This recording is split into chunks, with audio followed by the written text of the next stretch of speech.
What is up, guys? Welcome back to the Learning to Drive series. This is lesson 2 and today we're going to learn moving off and stopping. In the last lesson we learned the DSSM cockpit drill, which is how to set up the car for driving. Now you've done that, we're ready to move off. Just like in the last video, in this one as well, there's an acronym to help you remember the correct order to do things.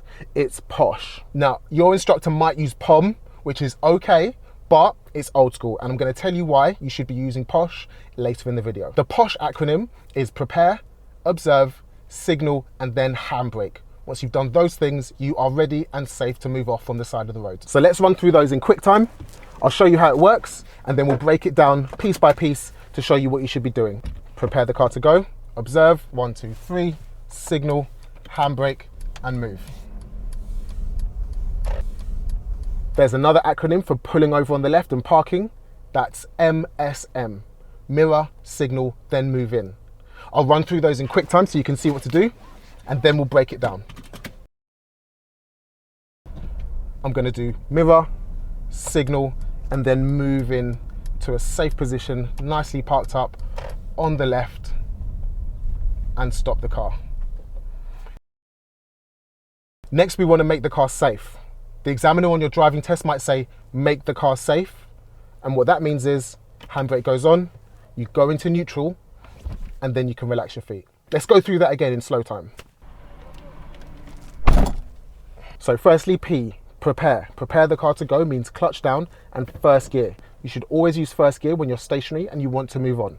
First gear is your setting off gear. Then I'm going to observe all around, checking my rear view mirror, my door mirror, and the right blind spot. The right blind spot's the most important. It's where cars, cyclists, and pedestrians could be hiding that you can't see in your mirror. Your instructor might get you to do a 6-point check, which is left blind spot, left mirror, rear view mirror, what's through the windscreen, right mirror, and right blind spot check. On a road like this though, it's unnecessary. There's absolutely nothing happening on the pavement. It's a super quiet area, so we're just going to use a 3-point check.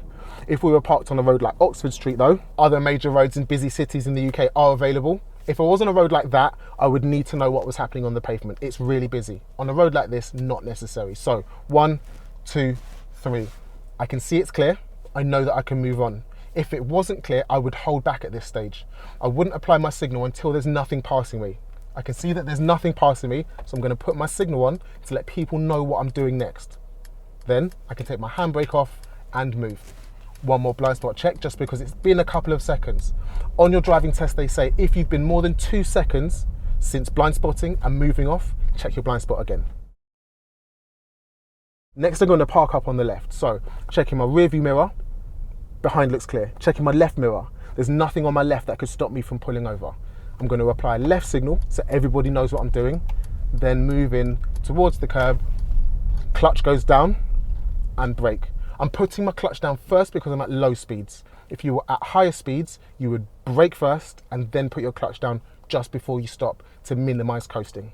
Then handbrake, neutral, car secure, I can relax. Let's go through a couple more things that will help you when you're moving off and stopping. When you're trying to make the car move for the first or second time, I would recommend just using the clutch, whether you're in a petrol or a diesel car.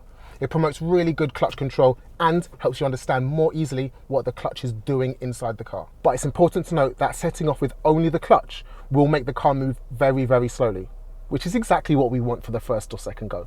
Let's see how that works. I'm prepared, observe, signal, handbrake, and I'm just going to use the clutch.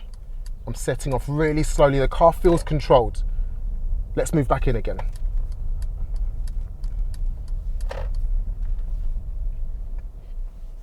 Once you've done that a few times and you've mastered the clutch control, try and practice that with some gas. So prepare, observe, signal, handbrake.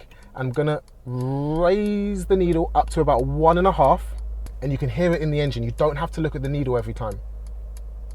There, the engine sounds like it's humming. Then I'm gonna do the exact same thing with the clutch, and I've got a much more powerful and confident pull away. Let's pull over again.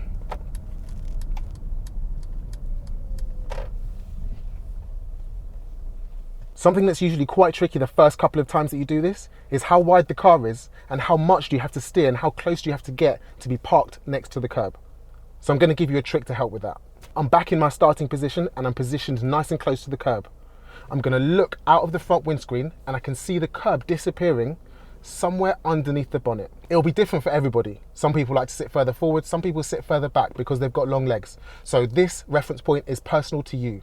Pull up nice and close to the curb, see where the line's disappearing underneath the bonnet, lock that reference point in, that's your personal reference point, and then when you move away from the curb, the line gets further away, and then when you pull back in again, the line gets closer, it hits your reference point, you straighten up the car and stop.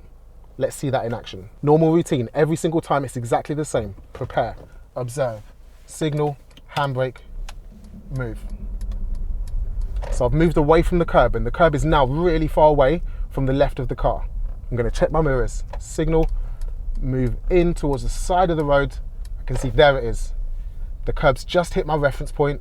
I'm straightening up the car, clutch down brake, and I'm perfectly parked exactly where I was before.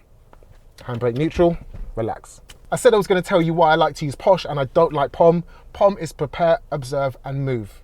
So we're missing out quite a lot of information. I've seen it on a driving test while I'm sitting outside at the driving test centre watching cars go by, and a learner's forgot their signal.